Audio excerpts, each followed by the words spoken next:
And guys, kumusta? This is Dave Lopez from Air Rifle Hobbies Philippines. And ngayong araw na to, pag-usapan natin kasi marami nang katanong sa akin, paano malalaman kung yung nabili nilang unit is maganda o hindi? Para hindi daw sayang yung pera nila. At paano malalaman, insakto ba yung bayad ko sa natanggap ko yung unit? Pag-usapan natin yan, mga kaagila, coming up.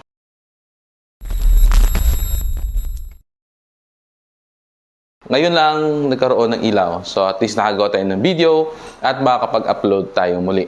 Iba talaga yung hagupit ni Bagyong Odette. And may isa dito, shoutout nga pala, and nakikiramay din sa Bais.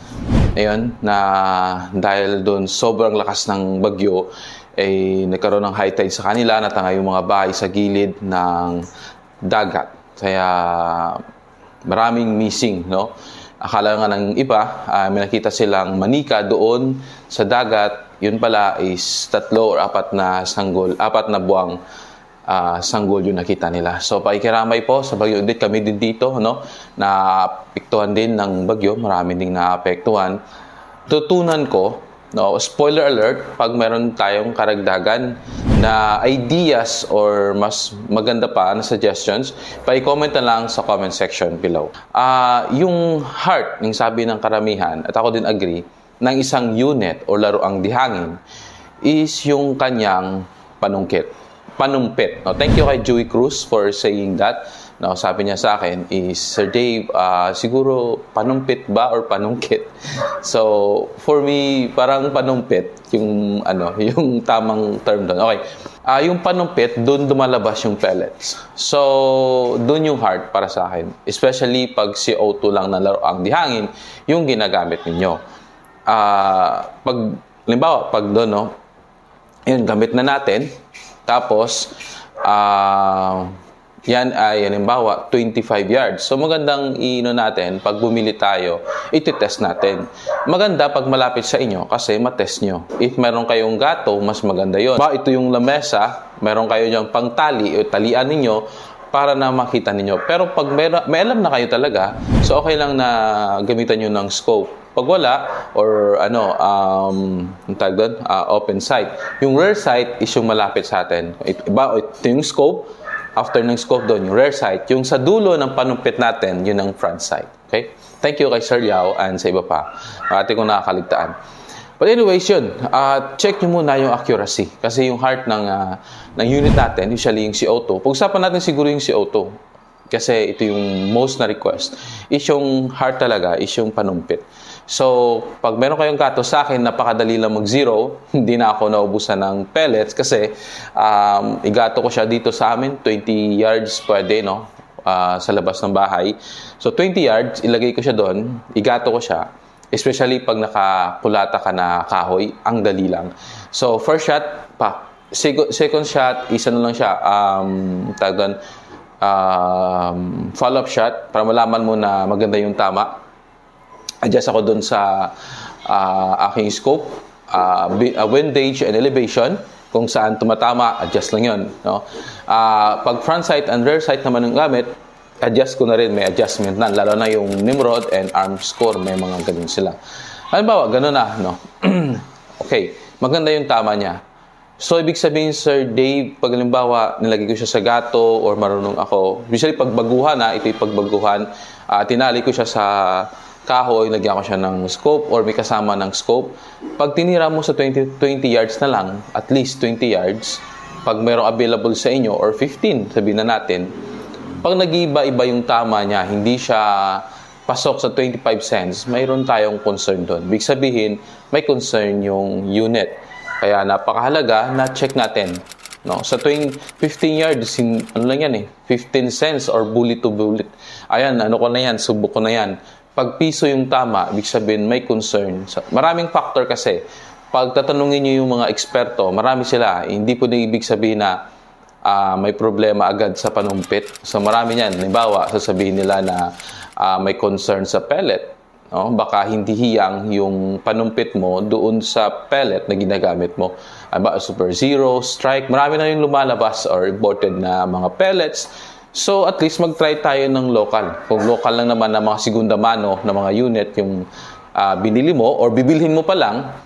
So, try ka rin ng Super Zero, Silver Streak, or Meteor.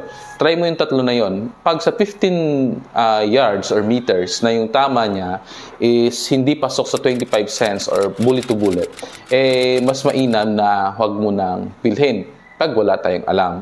Halimbawa, Sir Dave, paano kung gusto kong ayusin? Well, maraming proseso niyan. Una, kasi pag naka-bolt action, medyo challenge, no?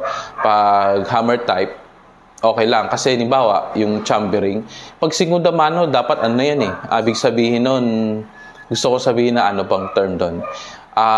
Sobrang break-in na yun. Ibig sabihin, wala nang problema sa loob. Unless natubigan or nakinlawang na matagal, kaya hindi maganda yung tama. So, linisan siya. Maraming proseso. Tapos, yung crown niya, baka may mga gas-gas or anong tawag doon, may kalawang or na walang suppressor, tapos may dumi, binahayan, whatever, na hindi maganda yung tama. Pero sa akin lang to, pag segunda mano kasi, naka-break-in na yun. Big sabihin, sa true time, talagang maganda na siya, tama talaga. Buyer, gamit ko dito is Super Zero. Tagal ng panahon. Ang ganda na accuracy. Nung na-test mo, the same pellet na ginagamit niya, hindi maganda yung accuracy. Sa 25 cents, piso siya or 5 piso gumaganon. Nakagato or nakagapos. Or di kaya, pag medyo may alam ka na, alam mo na paano gamitin yung scope. So may problema. Big sabihin nun, either sa loob, may problema yung barrel, yung panumpit, or something like that. So pag baguhan ka, it's better not to buy. Yung sa akin lang. Kasi, kung ikaw yung aayos, baka masira mo pa, sayang yung pera mo. Pero, pag sa advance naman, pag may alam ka na, so, pag-isipan mo muna, alam na ng mga advance na mga ano yan, na mga sa laruang dihangin, kung paano nila ayusin o titingnan yung isang unit. Tapos, sa quality naman, titingnan mo yung unit. If maganda pa, kasi yung kulata, pag wala namang sira, pag marunong ka namang gumawa ng kulata o may gumagawa dyan ng 1,500 to 1,000, so okay lang yun. Ang mahalaga, maganda yung stock. Kasi may nabibili na 80% pa maganda yung stock. Tapos segunda mano. Pero pag may nabili ka nga na halimbawa, butas-butas yung stock, sabihin mo 1,000 pesos pa ito o 1,500. Tapos, yung unit, sobrang maraming kalawang na. Pag sabi mo, pag ililiha ko siya, maraming butas-butas na to. So, okay lang ba sa'yo yun? Yun yung tanong ko. Pag okay din, okay, good tayo. Sa presyo naman, bibinta siya ng 10,000, tapos sobrang daming kalawang, tapos yung kulata niya is wasak pa or bali. Medyo mahal yun. So, nakadepende. Ngayon, yung mga unit, pag stock lang, hindi kasama yung scope, ano na yun? Okay na yung 5K. Okay na yun. Ibig sabihin, hindi na talo. Pag yung mint condition, ibig sabihin, ginamit ng owner 10 years. Parating ginagamit. Pero pag 90% or 80% na preserve yung unit, 10 to 12K ay sobrang ganda na. Ibig sabihin, pasok na yun. Ibig sabihin, okay na yun. Hindi ka nalugi. Mahalaga is accuracy talaga. Kasi kahit na maganda yung tsura, kung hindi maganda yung accuracy, so pag baguhan ka, ito yung para sa baguhan. So mamumroblema ka lang dahil papaayos mo pa. Paano pag yung pinaayusan mo na taga-ayos or gunsmith, sabihin na natin, experience-wise, alam nyo na yun. So, kaya sa baguhan, maganda na hindi na ba sasakit yung ulo mo. Gagamit ka na lang. Yun yung payo ko, na make sure nyo muna yung accuracy before nyo bilhin. Kasi doon naman yung maikot eh. Yung mga singaw, madali lang yun. Palitan ng o-ring. Unless kung yung singaw niya is cause ng mayroong sira sa loob na hindi na malulunasan ng o-ring. So, ibang usapan na yun. Pero, yun, para sa akin yung heart talaga is accuracy. Maraming mga bagay na dapat nagpag-usapan tungkol sa yung dapat ito, pero yung pinakauna talaga, number 1 is accuracy. Sunod-sunod na yung dapat maganda siya, pulido, etc. Ano lang yan eh, parang minors. Pero yung major talaga is accuracy. Kasi yun yung hinahanap natin sa isang unit. na laro ang gihangin, yung accuracy talaga. Ayun mga kaagila, maraming salamat sa pagsubaybay. Always remember, this is Dave Lopez from Iripol Heights, Philippines. And always remember to chill, keep safe, and enjoy. Ingat tayo palate. Maraming salamat sa inyong suporta. Huwag niyong kaligtaan mag-subscribe.